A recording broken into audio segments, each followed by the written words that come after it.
नमस्कार मैत्रिणींनो, स्वयंपाकघरमध्ये तुम्हा सर्वांचं स्वागत आहे. तर आज मी बनवले आहेत बटाटे वडे, गरमागरम, चमचमीत, खुसखुशीत आणि ते पण सोडा न वापरता. तुम्ही तर सगळे मान्यच कराल, वडापाव ही आपल्या मुंबईची जान आहे. मुंबई म्हणलं की प्रत्येकाला वडापावच आठवतो.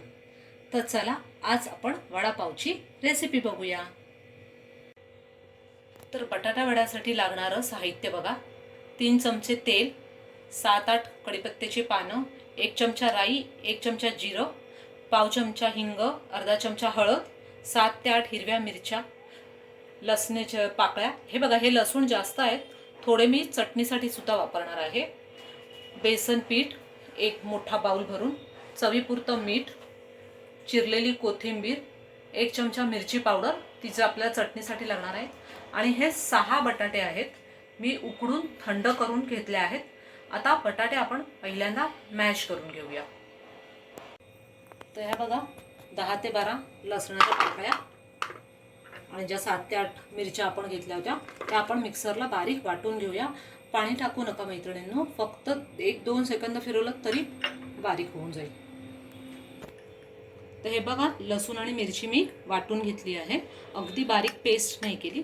आणि हे बटाटे मॅश केले आहेत, ते पण तुम्ही बघू शकता, एकदम बारीक मॅश नाही केले, थोडे थोडेसे चंक्स आहेत त्याच्यात. आता आपण फोडणी तयार करून घेऊया. तर हे बघा, कढईत तेल तापलं आहे, कढीपत्ता घालूया, राई,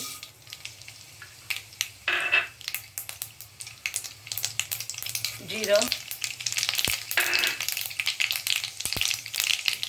हिंग,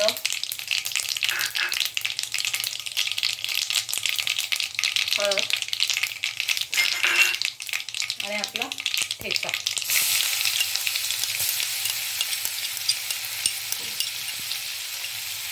हे सगळं चांगलं 2 मिनिटं परतून घेऊया, म्हणजे लसूण आणि मिरचीचा कच्चेपणा निघून जाईल.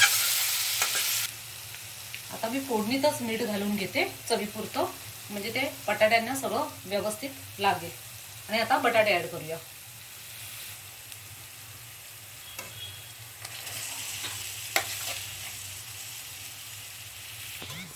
आता बटाटे चांगले परतून घेऊया.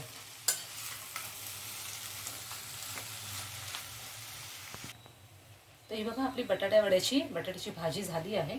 तर एकदा ती जरा फक्त मॅश करून घेऊया, म्हणजे सगळे मसाले, मिरची, लसूण सगळं त्याला व्यवस्थित मिक्स होईल आणि भाजी चांगली व्यवस्थित मिळून येईल.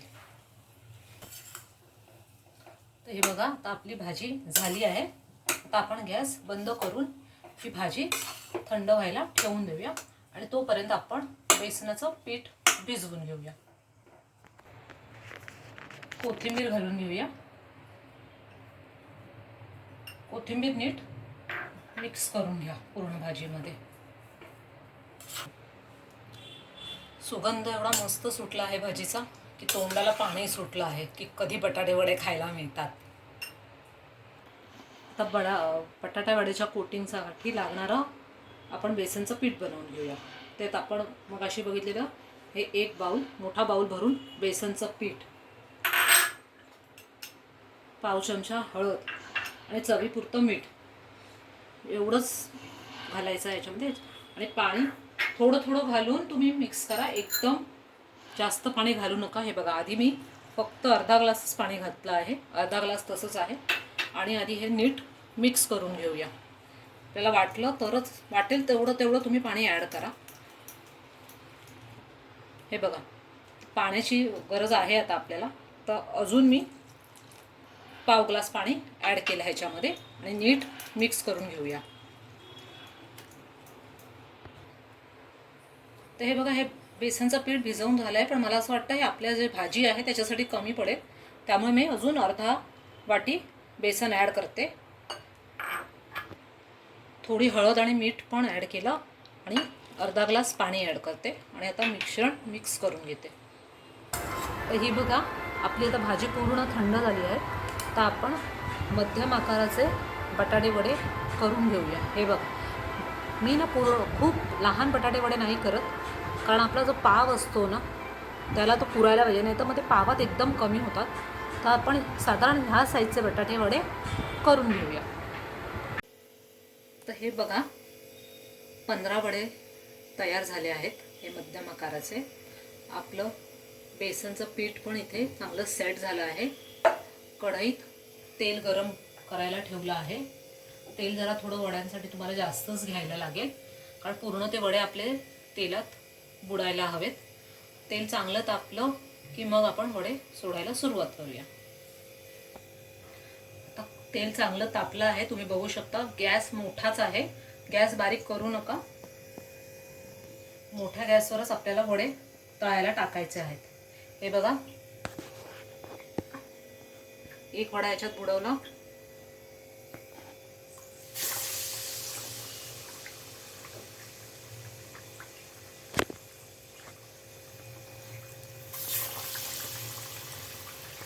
तुमच्या कढईत किती राहतील त्या हिशोबाने तुम्ही वडे कढईत सोडून घ्या.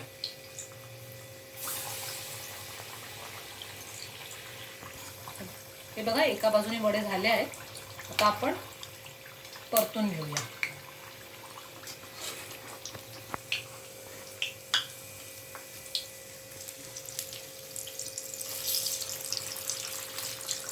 आणि जर वडे चिकटले असतील तर त्यांना असं तुम्ही सुट्ट करून घ्या, म्हणजे ते सगळ्या बाजूने चांगले शिजले जातील.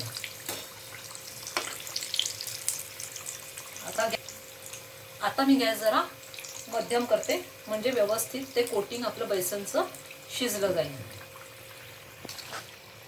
तर हे बघा, आता वडे तळून झाले आहेत. आपण काढून घेऊया.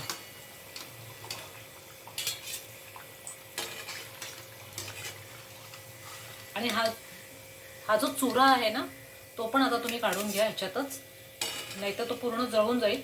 आणि हाच चुरा आता आपल्याला जी बटाट्या वड्याची चटणी बनवायची आहे ना, त्याच्यासाठी पण लागणार आहे. पहिले वडे काढेपर्यंत आपलं तेल ना थंड झालेलं असतं.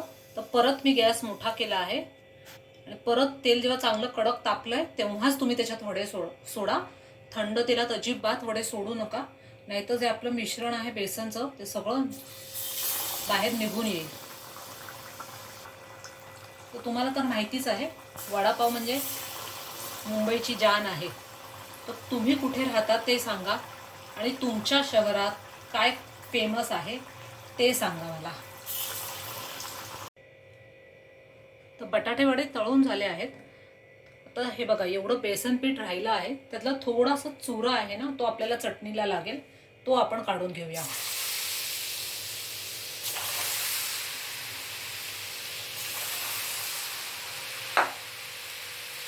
चुरा सुद्धा आपल्याला मोठ्या गॅसवरच तळून घ्यायचा आहे, म्हणजे तो चांगला कुरकुरीत होईल. आता मी गॅस बंद करते, तर सगळा चुरा काढून घेऊया.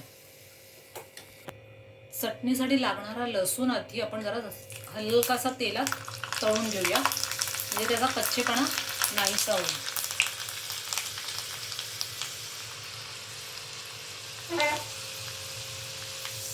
हा बघा, साधारण असा झाला की त्याला काढून घेऊया. तर हा बघा, एवढा चुरा आहे आता आपल्या बटाट्या वड्याचा. थंड झाला आहे. हा आपला तळलेला लसूण, मिरची पावडर आणि मीठ, हे सगळं साहित्य आपण मिक्सरला जाडसर वाटून घेऊया. तर ही बघा, आपली चटणी वाटून झाली आहे. फक्त मीठ टाकताना एवढं लक्षात ठेवा, त्या चुऱ्यामध्ये ऑलरेडी मीठ होतं, तर त्या हिशोबानेच तुम्ही मीठ ॲड करा. तर मैत्रिणींनो, आता आपले बटाटे वडे तयार झाले आहेत. चटणी लावून घ्या पावाला, मस्त वडा ठेवा त्याच्यामध्ये आणि खायला सुरुवात करा. हे बघा, किती टेम्पटिंग दिसतं आहे. या खायला बटाटा वडा. वडापाव मुंबईची जान, मुंबईची शान. तर मैत्रिणींनो, प्लीज माझ्या चॅनलला लाईक करा, सबस्क्राईब करा. ही रेसिपी तुमच्या इतर मैत्रिणींमध्ये शेअर करा आणि माझ्या रेसिपीवर कमेंट करा. आणि मला नक्की कळवा की तुमच्या शहरात काय स्पेशल आहे ते. Okay, thank you.